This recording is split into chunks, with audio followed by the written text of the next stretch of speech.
కేసీఆర్, నీకిది కావాల్సిందే, నువ్వు ఓడాల్సిందే. తెలంగాణ అంటే ఒకప్పుడు చేదుండే, ఇప్పుడు తీపి చేసినందుకు. తెలంగాణ యాసకున్న చిన్న చూపును ఇప్పుడు ముద్దొచ్చేటట్టు చేసినందుకు.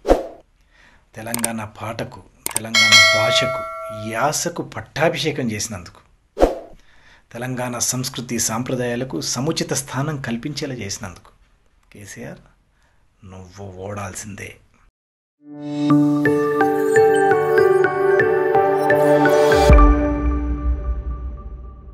హాయ్, హలో, నమస్తే, welcome back to the channel. నేను మీ హరిత. కేసీఆర్ నువ్వు ఓడాల్సిందే, తెలంగాణ ప్రజలకి ఇంత చేసిన కేసీఆర్ ఓడాల్సిందే అన్న ఒక్క వీడియోతోటి వైరల్ అయిపోయిన రాజ్ గారు ఈరోజు మనతో ఉన్నారు. నమస్కారం సార్. నమస్తే అండి. ఎలా ఉన్నారు? బాగున్నాను, ఐఎమ్ హ్యాపీ. సార్, మీరు రీసెంట్గా ఫేస్బుక్లో పెట్టిన ఒక పోస్ట్ తోటి చాలా వైరల్ అయ్యారు. ఆ comments and number of likes చాలా బాగుంది. మీరు మాట్లాడిన పద్ధతి కానీ and the points you have raised amazing.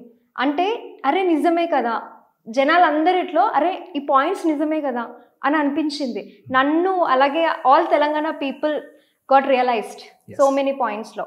అది మనం కమెంట్స్లో కూడా చూస్తున్నాం. మీకు అసలు అంటే ఇంత గట్ ఫీలింగ్ ఎలా వచ్చింది? జనాల్లోకి వెళ్ళాలి పాయింట్స్, లేదా జనాలు మర్చిపోయి ఉంటారా కేసీఆర్ ఓడాల్సిందే అన్నట్టు మీరు మాట్లాడారు. ఎలా మాట్లాడారు? అసలు ఎందుకు అలా అనిపించింది మీకు? హరిత గారు, మీరు వేసిన క్వశ్చన్లోనే ఆన్సర్ ఉంది. ఓకే, లైక్ జనాలకు ఇవన్నీ తెలియాలా, లేదా జనాలు మర్చిపోయారా, జనాలకు గుర్తు చేద్దామని క్వశ్చన్ చేశారు. అదే ఆన్సర్. నా ఆన్సరే యాక్చువల్గా కేసీఆర్ ఏం చేశారు, కేసీఆర్ గారు చేసిన అభివృద్ధి జనాలకు కనబడలేదా, లేదా చేసిన అభివృద్ధి జనాలకు అర్థం కాలేదా? ఈ రెండు పాయింట్లు నేను నా ఫస్ట్ వీడియోలో బాగా స్ట్రెచ్ చేయడం జరిగింది.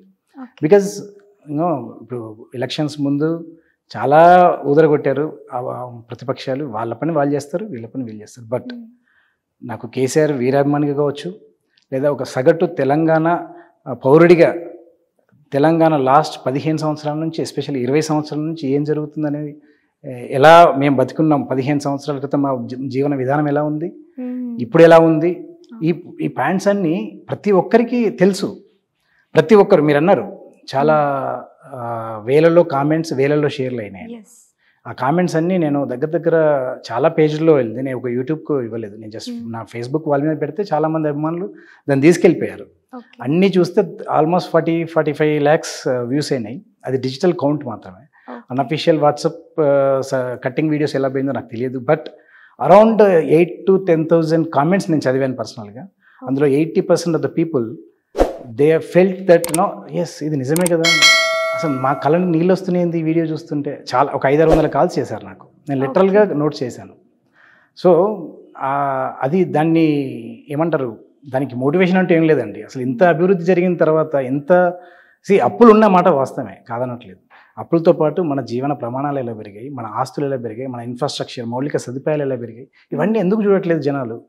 సో ఫ్రీబీస్, సంక్షేమ పథకాల కోసమే పాటుపడుతున్నారా? ఇలాంటి ఆలోచనల నుంచి పుట్టినటువంటి వీడియోనే కేసీఆర్, నీకు ఇది కావాల్సిందే, నువ్వు ఓడాల్సిందే. మీకు కేసీఆర్ గారి నుంచి కాల్ వచ్చిందా? కేసీఆర్ గారి నుంచి కాదు కానీ కేటీఆర్ గారి దగ్గర మా అన్నయ్య కజిన్ వాళ్ళ క్లాస్మేట్ ఉంటారు. సో వాళ్ళు ఈ వీడియో చేసిన తర్వాత థర్డ్ డే అనుకుంటాను, నాకు evening, I think second day evening నాకు కాల్ వచ్చింది. Stating that you will be meeting KCR sir by tomorrow morning 10:30 అని చెప్పి. నైట్ 9కి అట్లా కాల్ వచ్చింది అన్నయ్య దగ్గర నుంచి. ఫామ్ హౌస్కి రండి, 10:30 బై అరౌండ్ 11కి రండి అని చెప్పి. బట్ అదే రోజు అన్ఫార్చునేట్ మార్నింగ్ 7కి మేము రెడీ అవుతున్నాం. మాకు న్యూస్ కేసీఆర్ గారికి అలా యాక్సిడెంట్ అవ్వడం అనేది. సార్, బీఆర్ఎస్ విన్ అవ్వలేకపోయింది, సో కాంగ్రెస్ వచ్చింది, రేవంత్ గారు విన్ అయ్యారు సీఎంగా. కేసీఆర్ వీరాభిమానిగా మీరేమైనా అప్సెట్ అయ్యారా? కేసీఆర్ వీరాభిమానిగా అని కాదు కానీ తెలంగాణ వీరాభిమానిగా మాత్రం ఖచ్చితంగా బీఆర్ఎస్ గవర్నమెంట్ ఫామ్ చేయనందుకు అప్సెట్ అయ్యాను. ఆ అప్సెట్లోంచి పుట్టిందే ఈ వీడియో. ఆ వీడియోలో చాలా పాయింట్స్ చెప్పొచ్చు, కానీ మరి ఈ కాలంలో జనాలకు ఓపిక లేదండి. 5 నిమిషాలు 10 నిమిషాల వీడియో అయితే అలా చూస్తారు. అందుకే దాన్ని ఆ 10 నిమిషాల్లో కట్ చేయాల్సి వచ్చింది. కానీ కేసీఆర్ గారు చేసిన అభివృద్ధి, బీఆర్ఎస్ వాళ్ళ యొక్క ఏమంటారు, ప్రజలకు కావాల్సినటువంటి సంక్షేమ పథకాలను కానీ, సంక్షేమ పథకాలు ఇచ్చినప్పుడు ఎక్కువ సంక్షేమ పథకాలు ఇస్తే జరిగేది ఏంటంటే ఇన్ఫ్రాస్ట్రక్చర్ కానీ మౌలిక సదుపాయాల డెవలప్మెంట్ పక్కకు పడేస్తారు. కానీ బీఆర్ఎస్ గవర్నమెంట్లో జరిగింది ఏంటంటే సంక్షేమ పథకాలతో పాటు మౌలిక సదుపాయాలు మెరుగు, ఇన్ఫ్రాస్ట్రక్చర్ డెవలప్ చేసుకోవడం, సో పరిశ్రమలు, ఇండస్ట్రీస్కి కావాల్సినటువంటి ఇవన్నీ ఆల్ టుగెదర్ అన్ని రంగాల్లో బీఆర్ఎస్ ఉంది కాబట్టి, సో మళ్ళీ బీఆర్ఎస్ వస్తే ఇంకా ఈ 10 ఇయర్సే కాదు, ఇంకొక 5 ఇయర్స్ ఉంటే డెఫినెట్గా ఫుల్ఫిల్ అయ్యేదని నా ఉద్దేశం. సూపర్. అంటే వీడియోలో మోర్ దాన్ 7 పాయింట్స్ అలా మీరు డిస్కస్ చేశారు. ఏమైనా రఫ్గా లైక్ ఇప్పటికిప్పుడు వీడియో చూసే వాళ్ళు వెంటనే ఆ స్విచ్ అయ్యి ఆ వీడియో చూడలేరు కదా, వాళ్ళ కోసం ఏదైనా రఫ్గా అసలు ఆ పాయింట్స్ ఏంటియో చెప్తారా? అంటే మీరు అన్నట్టు చాలా పాయింట్స్ ఉన్నాయండి, కానీ మేజర్గా mission Kakatiya, mission Bhagiratha and ఈ 2 పాయింట్లు ఎందుకు స్ట్రెచ్ చేశానంటే రైతు బంధు, రైతు బీమా. మేజర్గా కేసీఆర్ గవర్నమెంట్ రైతే రాజుని చేయాలన్నారు.